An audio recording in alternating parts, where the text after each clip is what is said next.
part of the Press Play Podcast Network. Hey, this is Chase Smith, founder and CEO of Press Play Podcast. You may have heard me on the Oranges Oranger Cleveland Browns podcast with Jeremy Powell, now wonderfully hosted by Holly Wetzel, Cavs on the Break NBA podcast with Sam Amico, or my own podcast, the Chase Smith Podcast. I wanted to take a few moments to talk to you about a brand new subscription-based podcast we're offering this football season, the Press Play Sports Podcast. This premium podcast feed will send all of the sports podcasts offered on the Press Play Podcast Network to one central feed. Yes, you can still follow and subscribe to all of our individual shows for free on every podcast platform. But if you wanted to consolidate your podcast feed and listen to them all in one location, the Press Play Sports Podcast is for you. I'm talking the Oranges and Oranger Browns podcast with Holly Wetzel and Jeremy Powell, Red Guy and Rhoda, Sabol Brothers on the Baseline, Cavs on the Break, the Dennis Maniloff Show, the Ball Card Show, the Premium Fantasy Podcast, a Swing and a Tribe MLB podcast, and the Tim and Shipe Show, a college football podcast, all in one feed. All 9 of our sports shows curated into one single podcast feed. Out the door, you're looking at $5.36 a month after tax. That's $5.36, just about the cost of a drink at Starbucks. And this is only offered on Apple Podcasts. You can't get this anywhere else. It's an Apple Podcast exclusive. Just go to the search bar and search Press Play Sports. It'll come up and you can subscribe from there. We're excited to offer this consolidated, curated sports feed for you to enjoy. And as always, thank you so much for listening and your support.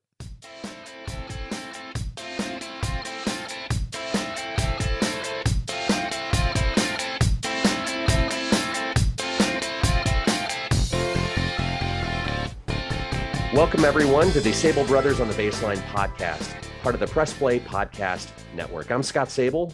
Hi, everyone. I'm John Sabol. Thanks for joining us. So Drew Allar is a quarterback, and he's a highly recruited quarterback.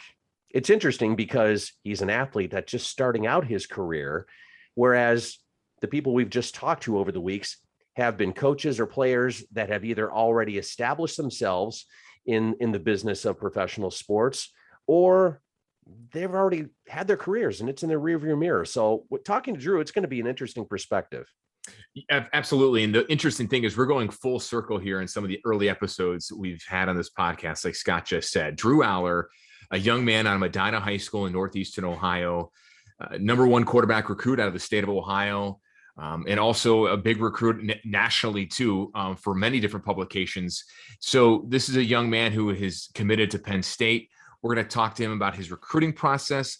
We're also going to talk to him just in general about why he fits into Penn State, some of the challenges he's faced so far in this early season, but also now some recent news about Ohio State getting late in the game in the recruiting process for him as well. Will they be able to flip him? We'll wait and see. Not really sure, but Drew gives us his opinions and just talks about football in general, about college and what he's dealing with right now in high school. This is going to be an interesting conversation with a very bright and mature young man.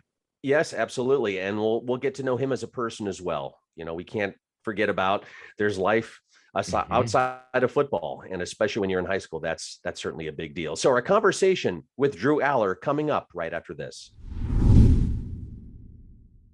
Hi, my name is Jeremy Powell, co-host of the Oranges Oranger Browns podcast. Check us out anywhere you listen to podcasts. For all your Browns coverage, post-game, pre-game, anything you need Browns, you'll find it here on the Oranges Oranger Browns podcast.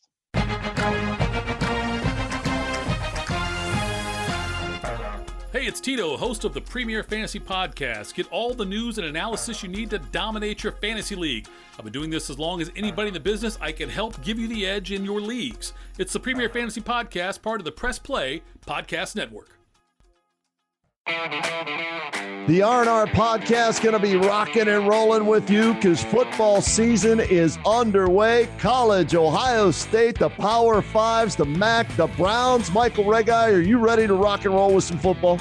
Kenny, I've been ready. This is our time of year. This is what R&R is all about. We're going to be with you every week. Kenny just said it, Browns, NFL, Ohio State centric. So you got to stay with us all fall and winter long here on R&R. That's right. The Regai and Rhoda podcast coming to you here on the Press Play Podcast Network. Subscribe now and don't miss a show. Hi, this is Maria Gincola with Mindful MMJ Ohio. Did you know that medical marijuana has been legal in Ohio since 2016? If you have one of 25 qualifying medical conditions, you can obtain your medical marijuana card today. The most common conditions are chronic pain, including migraines and back or joint pain, PTSD, fibromyalgia, spinal cord disease or injury, and cancer. If you or someone you know is interested in learning more or to find out if you qualify, visit mindfulmmjohio.com and fill out the short pre-qualification form. The process of finding a physician, filling out paperwork, obtaining medical records, and scheduling an appointment seems like it would be a daunting process for most. But, lucky for you, Mindful MMJ Ohio will help you every step of the way to make the process quick and easy. In most cases, we can approve a qualified patient within 24 hours. And the visit is virtual, so you don't even have to leave home. So what are you waiting for? Visit mindfulmmjohio.com today. That's mindfulmmjohio.com. Let us help you be more mindful of your health and find a natural way to find relief from your symptoms.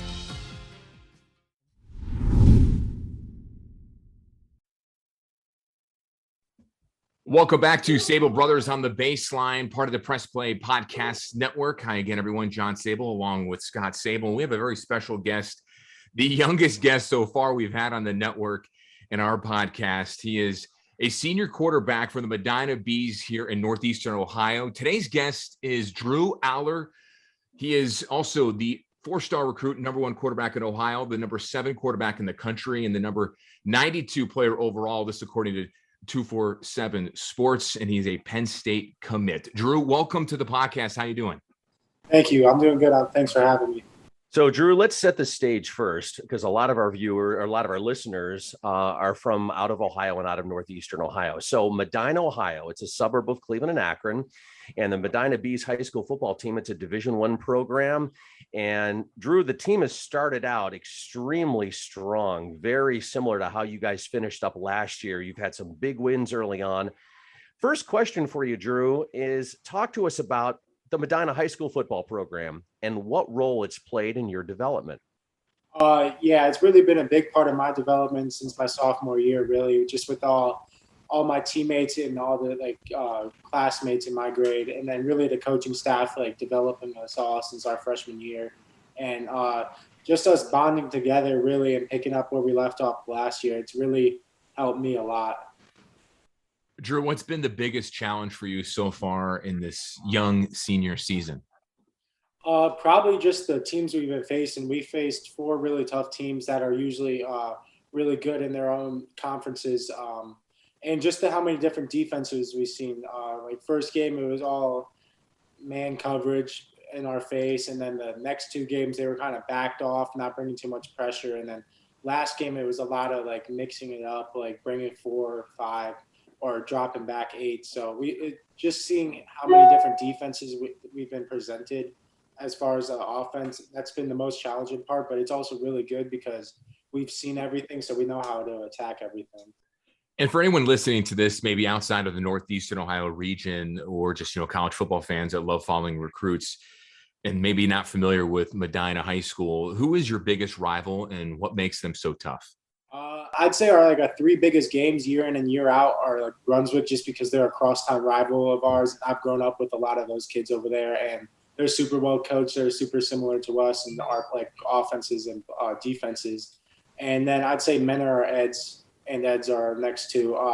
Eds is a powerhouse around us, private school. Sophomore year, they killed us in the playoffs 73-35 or something like that. So they blew us out the first time. But last year, we were able to come back and kind of shock everyone around Northeast Ohio and upset them in the playoffs. And then Menor, they're always just a really strong team, really good athletes and players, and a really well-coached team that we play every year since they're in our conference. So, Drew, I know you've played other sports. I know you played basketball and baseball, and right now you're focusing on football. When did you start playing quarterback? Did you play quarterback from day one, or was there a point at which you switched and you realized quarterback was your position? First time I really started taking quarterback seriously was 8th grade and going into 9th grade, really. Other than that, growing up, I was always linebacker, defensive end, and a fullback and running back type. So really going into my freshman years when I started taking quarterback training really seriously. So when did you know that quarterback could be your ticket to bigger things? And what I mean is, being recruited, going on to college, was there a game that you thought, boy, this is really the turning point, or was there something else?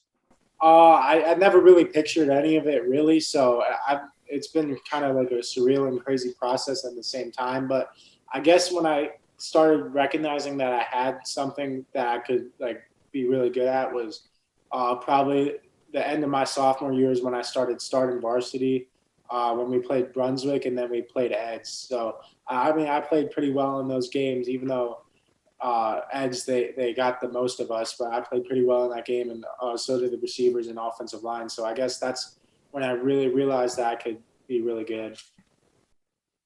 Drew, take us back to last year, last season, and when the recruiting process really picked up for you. What was that like for you? Some kids that I've talked to over years of covering high school and college sports, some kids love it. Some kids just flat out hate it. It's stressful. It can be pressure filled. I'm curious, what was your experience like? Yeah, so my experience at first, it was kind of slow.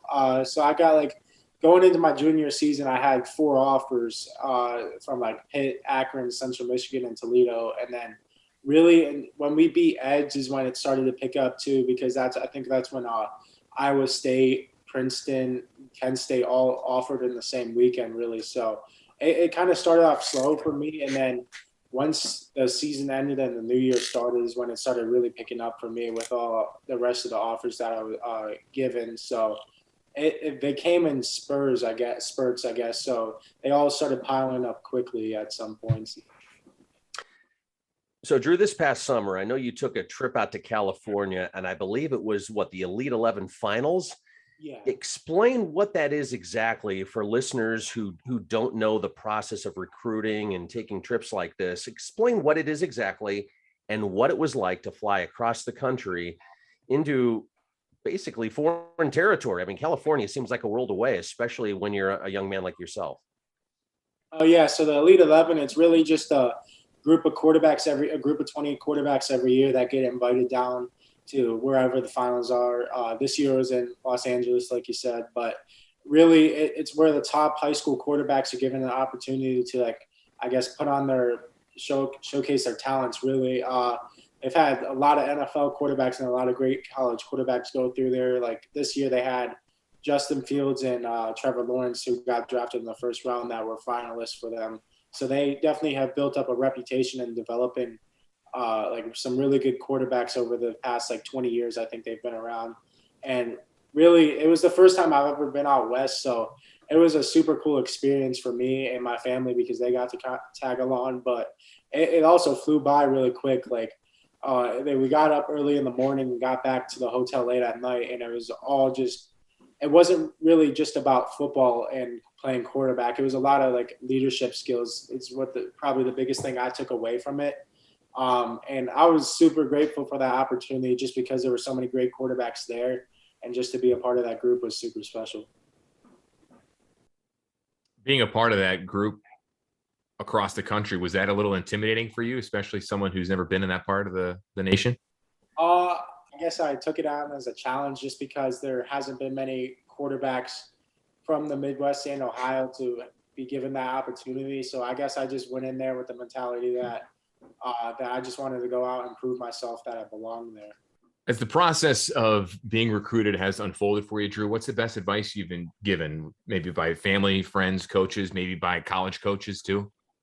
I guess the best advice I was given is just find the right fit and don't get too attached to like the name or the school, really. So when I got offers, I mean, I was super grateful for them, but if it wasn't a good fit for me, it didn't really matter what the school name was for me. So I was just going through my recruiting process. I looked for a program that could develop me on and off the field and also be a great fit for me academically. So I guess my biggest takeaway was just find a program that fits you. So, Drew, who is, or this could be a single person or multiple people, role model?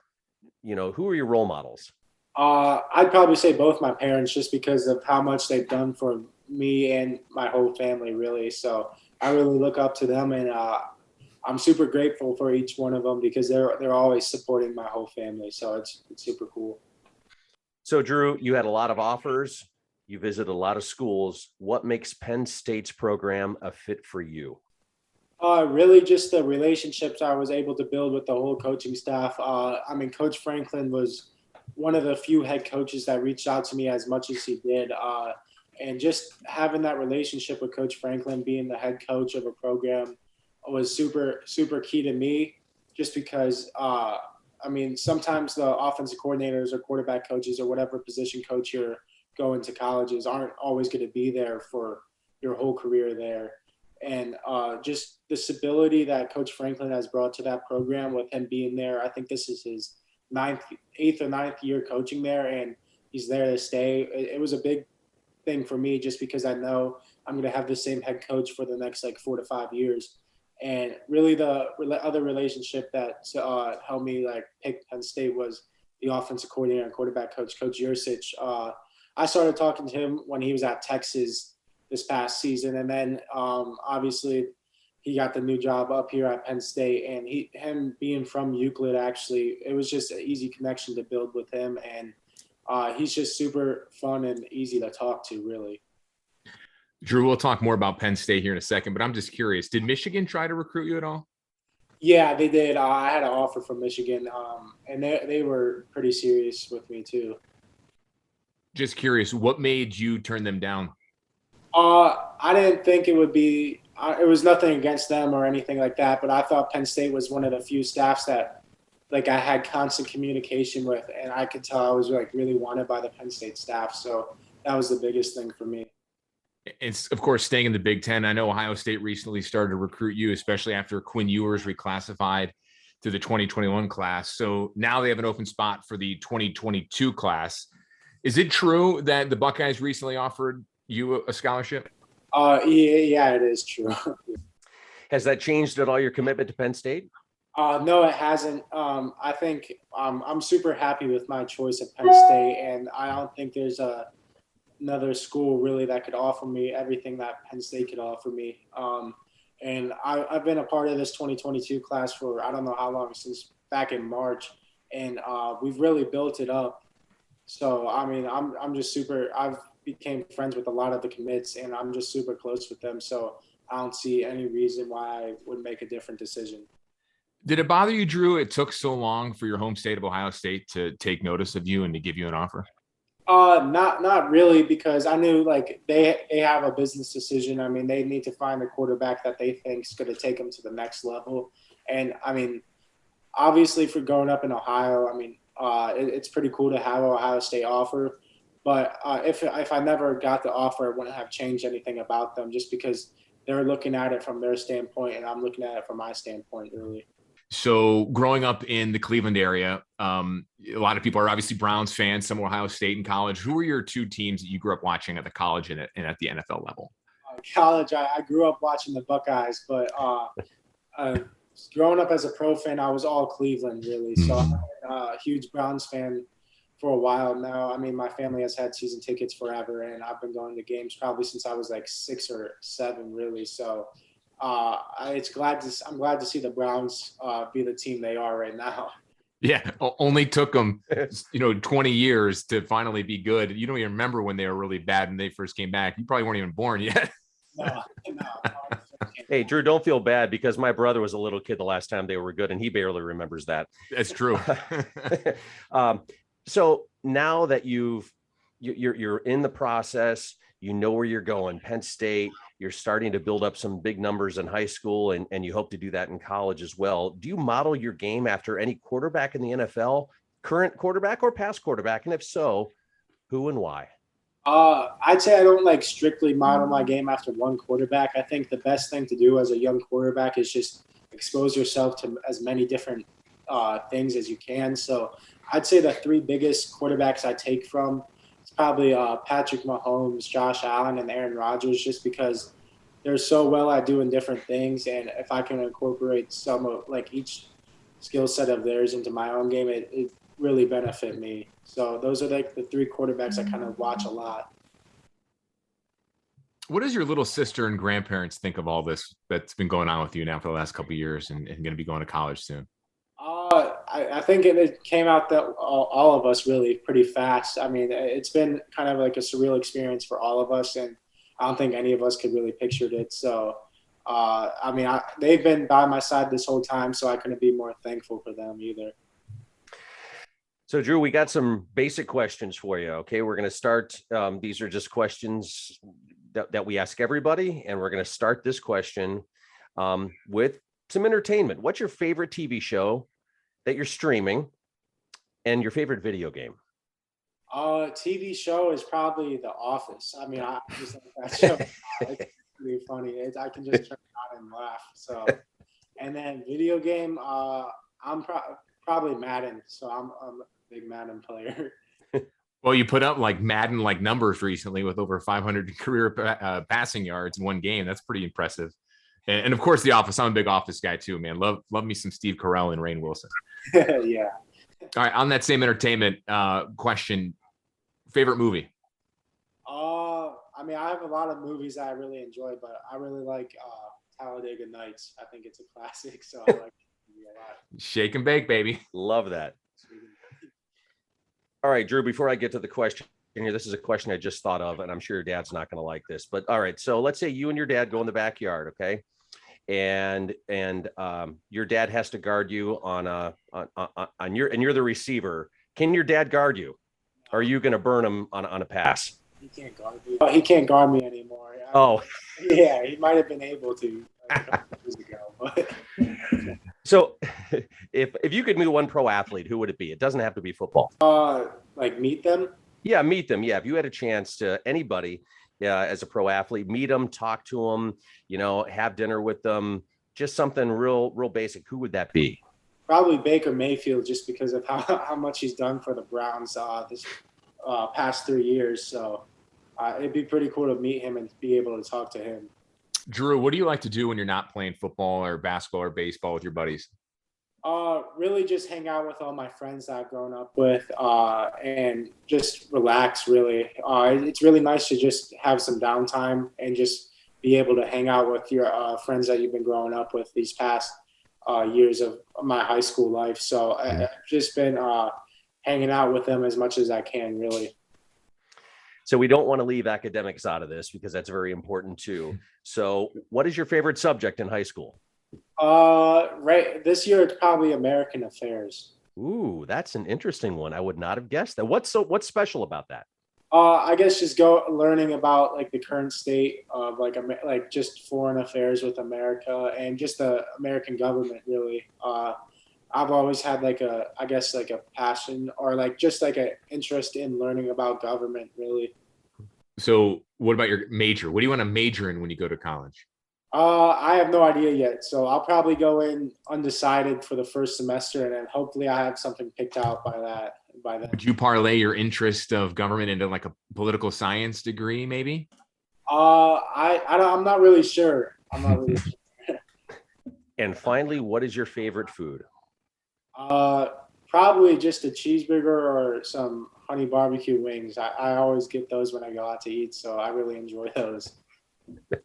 Hey, you can't go wrong with that stuff, man. I love it. Scott, having a son who plays with Drew, that's like the typical high school kid meal these days, wings and burgers. Tell me about it. And I always tell him to bring stuff home for me, and that just doesn't happen. It looks good on paper, but it never works. It never works out. Well, Drew, we want to thank you very much for joining us on our podcast. And I know you're really busy at practice. It's been hot and humid here the last couple of days, and I'm sure you got a lot of homework to do. So we want to thank you. We want to wish you, Drew, the best of luck this season as the season goes on here in Medina, and best of luck coming up here in your first year of college, which I can't believe is less than a year away. Yeah, that's crazy, Drew. It's going to come here before you know it, and it'll be off to school. And we do want to thank you again. It's great to meet you. I'm going to be following you once you get to Penn State, and good luck. Stay healthy and safe the rest of the season. All right. Thank you. Thanks for having me. Wow, Scott, what a humble and mature young man in Drew Allar, someone very grounded. You don't see that very often with 17, 18-year-old kids, seniors in high school. I don't know if I was like that when I was his age. This is a young man who's got a very bright future, great in the school, in the classroom, great on the football field. He's going to be going to a Division I school, verbally committing to Penn State. Can't sign yet. That's going to happen later on this year, I believe in December, when signing day is official. But man, I was blown away by that young man. Of course, you read a lot about him.